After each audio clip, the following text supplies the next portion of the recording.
Let's hear now from the thoroughly discredited James Comey. You remember the former FBI director who played not an insignificant role in the Russian collusion hoax, who improperly leaked information to activist journalists. The Biden DOJ declined to charge him for that. He may not be so lucky now that he's under criminal investigation. And don't forget that bizarre behaviour where he posted a threat or a death wish against the president. Remember that lunacy? He claims he didn't know what it all meant. Well, now Comey has really lost the plot, posting a lengthy video about Taylor Swift and, of course, Donald Trump. And Donald Trump is still president and still humiliating America on a national stage, standing next to Vladimir Putin. It's like a dream, a bad dream you can't wake up from. But I don't want to talk about that bad dream this week. I want to talk about a truly inspirational public figure named Taylor Swift. Of course, I watched her podcast interview with the Kelce brothers. Of course, I watched the whole thing, although on YouTube, Patrice and I got kicked off for the last 15 minutes and finished it on her phone. But I watched it. You see, Taylor Swift and I go way back. I went to my first concert of hers 15 years ago. I've been to a second, and I have help financially support the attendance of a lot of family members at others. I'm in a family's Swiftie group chat. What the what? What is he on about? It's the former director of the FBI. I don't know if he's angling for some sort of not guilty by reason of insanity plea, should there be any charges. That mad rant went on for another 5 minutes, and his love of Taylor Swift was just a means to bash Donald Trump and Republicans. I'm telling you, this dude needs professional help. And don't get me wrong, we have our jerks, millions of them, you may have noticed. In particular, there's a stunning coarseness and ugliness in the Republican Party today. It's upsetting, but it's also a minority of America. On the whole, we aren't like that, and we don't like that. I think that's a big part of the reason so few Americans support Donald Trump when they have to see him and that up close, and why Republicans are so worried about what's coming for them next year, which is what makes me think about Taylor Swift. She's made clear that she sees Donald Trump for what he is, and last year she urged Americans not to make the serious mistake of electing him. Of course, we're now living with the consequences of that mistake, but while our elderly makeup-covered president is posting about whether Taylor Swift is still hot and declaring that he can't stand her, what's she doing? Living her best life. Yep, he's genuinely lost the plot, or perhaps angling for that insanity plea. Joining me now is Newsweek's senior editor-at-large and Article 3 Project Senior Counsel, Josh Hammer. Josh, the former FBI director, together with the former CIA director, John Brennan, are reportedly under criminal investigation for their part in the Russian collusion hoax, including allegedly making false statements to Congress. How worried should he be? He's saying Republicans are worried about what's coming next year. Should he be worried? You know, Rita, first of all, it's pretty late here on the East Coast of the United States, and I was planning on just going to sleep after our conversation. But after this video that I have just seen, I am utterly terrified of the possibility that I'm going to be awake all night due to just serial recurring nightmares. So I'm going to have to go in bed and find some comedy on Netflix to just unwind and just try to forget the horror that I just saw there. But, James Comey, going on and on there about how Taylor Swift has seen President Trump up close. Well, now I've also seen Jim Comey up close for the first time in God knows how long. Dude looks like he's aged 25 years over the past 7 or 8 years. First of all, I don't know what he's doing in his personal life. I don't know what's going on there. But I mean, talk about just, what was that? Like literally, what was that? I mean, is he literally trying out to become like the backup drummer for the new Taylor Swift traveling band? Is he trying to be like the third wheel in the Travis Kelce Taylor Swift relationship? I mean, what is his end game here exactly there? But if I were Jim Comey, if I were offering unsolicited legal advice to Jim Comey, which I would never do because I would personally prefer to see him locked up behind bars. But if hypothetically I were offering unsolicited legal advice to Jim Comey, I would say stop watching your stupid Taylor Swift crap on the internet and probably go find a good criminal defense lawyer, dude, because you actually need it, because you have probably lied to Congress within the 5-year statute of limitations there. I think that Jim Comey Clapper, Hillary Clinton. I think all three of them are actually in serious jeopardy here when it comes to the 5-year statute of limitations there. I think the Pam Bondi task force, Rita, is very much on the case there. And if I were Jim Comey, I would be very, very worried. He should stop with this stupid crap. I don't know what the heck he's trying to do here with the Taylor Swift thing, but frankly, it's creepy. It's really, really, really weird there. I would just focus on trying to avoid prison time, dude. I think there need to be charges, Josh. We've spoken about this in the past. It's all well and good to have some level of transparency and have an understanding of how this Russian collusion hoax came about, who was involved, who was complicit. But without some accountability, without some consequences, what's going to be the disincentive for the Democrats not to do this again the next time around?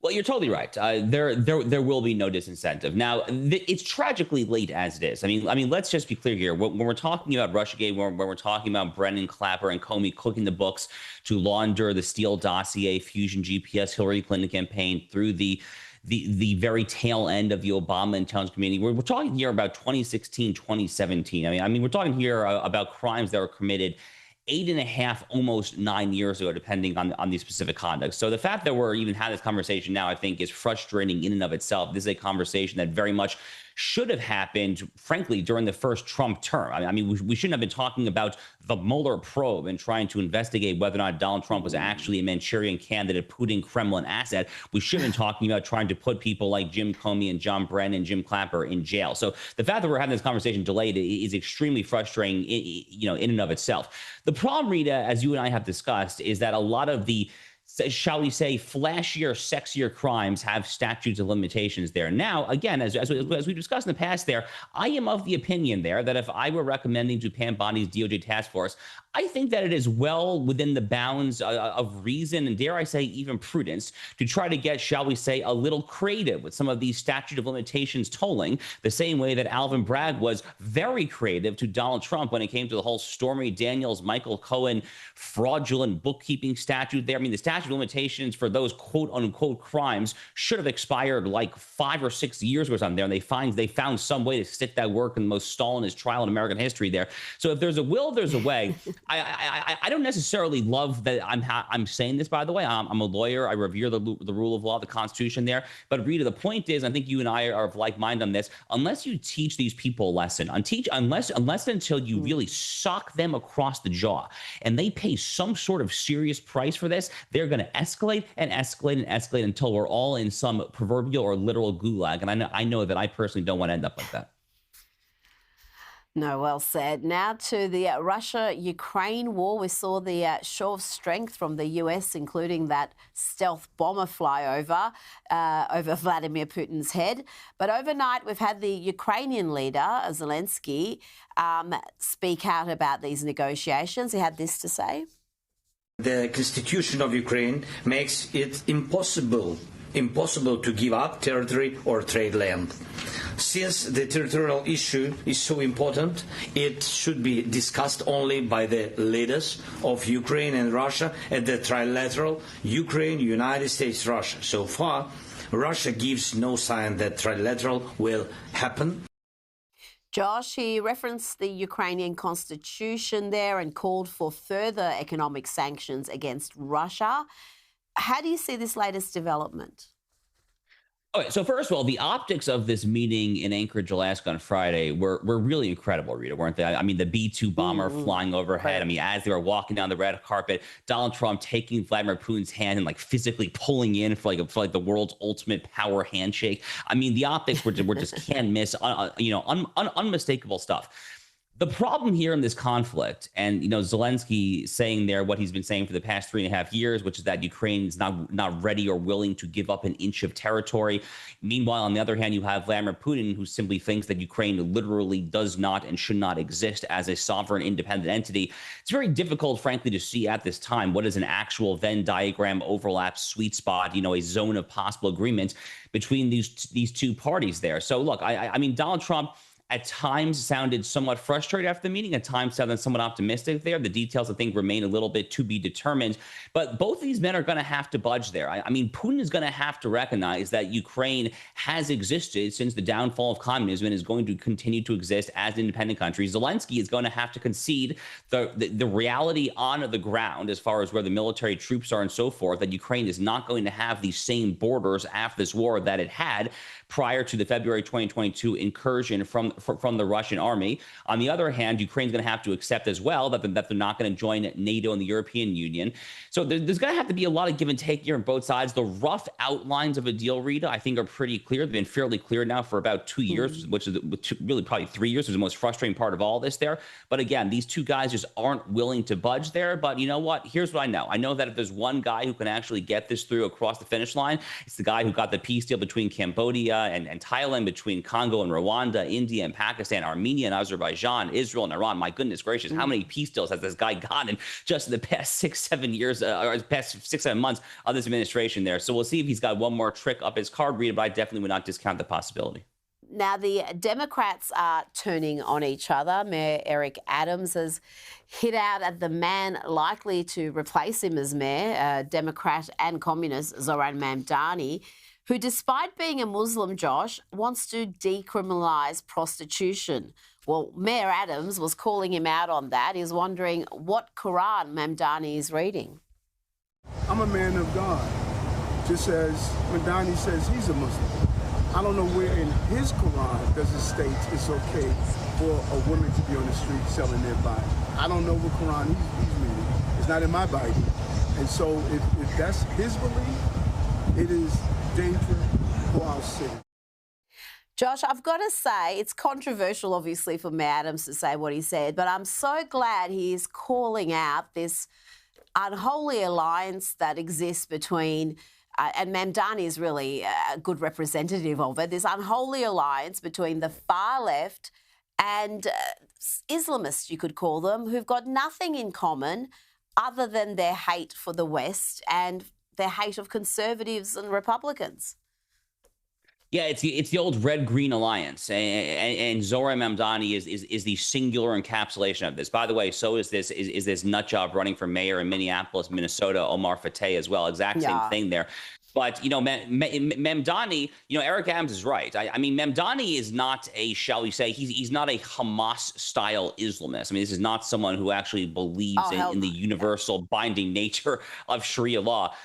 Rather, what Mamdani does is he takes kind of the identity politics aspect of his Islamic background and then takes it and kind of transmogrifies it, launders it through the prism of progressive politics. That's how you get him going all in on the globalized, the intifada stuff when it comes to Israel, when it comes to his anti-Semitism there, when it comes to his whole noxious DEI woke worldview. But I mean, this is obviously not someone who is a particularly pious or religious Muslim there. But, you know, Rita, I never fail to laugh, you know, when these individuals come along. I think back more often than I probably should about a woman named Linda Sarsour. The world has probably forgotten that she existed. Her. But she was the leader of the Women's March back in 2017. And there were these old tweets of hers kind of lauding Sharia law and what it said about credit cards and interest payments. It was apparently a very favorable liberal policy there. I mean, has anyone asked Linda Sarsour, the leader of the Women's March, what Sharia law says about, I don't know, women and about like women's rights and all that there? So I mean, this whole red-green alliance, Rita, I mean, as you properly say, it's all about destroying Jews, Christians, the West, capitalism, literally all of Western civilization. But I mean, it's a rather odd alliance, isn't it? It is, and you know how it's going to end because those two groups really agree on nothing, and one of them is not particularly tolerant of anything that is not part of their belief system. Now, from one Democrat city to another, LA is a mess. Downtown LA is derelict, depressing place. It's getting some attention for just the huge crime, Josh, the homelessness, businesses boarded up. And we see this across the US in some of these big, former glorious cities that are just shadows of their former self. What's the solution to this decay? They do have one thing in common. They are all ruled by Democrats and long term. But if the people keep voting for politicians who enable this. What is the solution? Is there a way to recover these cities and restore them to their former glory? Look, I mean, not to sound like an ultra partisan, but you're totally right. I mean, virtually every city in America that has gone down the toilet over the past 3, 4, 5 decades on end, whether it's Los Angeles, San Francisco, Chicago, Memphis, Tennessee, St. Louis, Baltimore, Detroit, Washington, D.C., Philadelphia, Pennsylvania. I mean, there's just so many examples there. And, when is the last time there's been a Republican mayor in literally any of the cities that I just named? I actually don't know what the answer is, but I suspect it's been a very, very long time there. So, at some point, it's very difficult to help people, Rita, who don't want to help themselves. Like I have the same thought similarly as well when I look at the current situation in Europe, when I look at the horrible situation in the UK when it comes to these roving gangs of Pakistani Muslims that are doing all sorts of horrible things to little English school children there. I think, how can I help them? Then I also say, you can't help people who don't want to help themselves, whether it comes to importing, mass folks from Syria and Afghanistan who want to assimilate there, whether it comes to electing Democrats here. So it's a very difficult thing. But I do think a little bit about this quote from a great 20th century social critic and newspaper columnist by the name of H.L. Mencken. He was a famous early 20th century columnist here in the United States. And H.L. Mencken had this one famous quote, Rita, where he said that democracy is the theory that the common man knows what he wants and he deserves to get it good and hard. So I look at a city like Los Angeles, I look at a city like Chicago, Baltimore, Detroit, and I say, you know what? This is H.L. Mencken's quote at work. I'm just happy for one, though, that I live in the free state of Florida. Before you go, Josh, I just want to get your input about the NFL forcing its teams to participate in more activism, more pointless activism. The teams are being told they have to put up these messages on their end zones, things like end racism, stop hate. There's about half a dozen social justice messages that they can choose from. But I noted that Harmeet Dillon, the Assistant Attorney General for Civil Rights, had her own suggestion. She wants this to be on the end zone. No one is above the law. I can get bored with that sort of messaging, Josh. Well, Harmeet Dillon, by the way, is absolutely fantastic. And the American people are blessed to have her in her current position as the head of the Civil Rights Division of the DOJ. I've been following Harmeet, known Harmeet for a long time there. So, she is one of many somewhat under the radar, amazing appointees currently serving the American people and serving it at a very high level. Unfortunately, when it comes to the NFL, Roger Goodell, the commissioner, has been down the woke rabbit hole for a very, very long time now. Now, Rita, a lot of these pro leagues here, the NFL, the NBA, they really doubled and tripled down on the woke crap after the death of George Floyd in Minneapolis back in 2020. But it's been literally over 5 years. I mean, it's been literally over 5 years. Donald Trump has been brought back like a phoenix, from his political death. He is now president of the United States a second time there. He is waging a war on DEI through executive orders, through judicial decisions, through an all of the above strategy there. And, when are these remaining cultural institutions going to get it? But ultimately, Rita, in a situation like this, the onus does fall on folks like me, frankly. I mean, for someone like myself who is conservative, who nonetheless is a big sports fan there, I mean, I hate to say it, but I guess the onus really does kind of fall on us to really just turn the channel and, and not watch this and try to send a message, because that message actually does work. I mean, think about Anheuser-Busch Bud Light after the Dylan Mulvaney fiasco 2.5 years ago. Think about Target 2 years ago after they had the so-called quote unquote tuck-friendly clothing for children, the transgender stuff. Their stock went down the toilet there. So the American consumers are actually very capable of speaking out when companies disrespect their consumer base there. And unfortunately, again, as a sports fan, it's kind of painful to say, but I think that the NFL is probably the next in line for such treatment.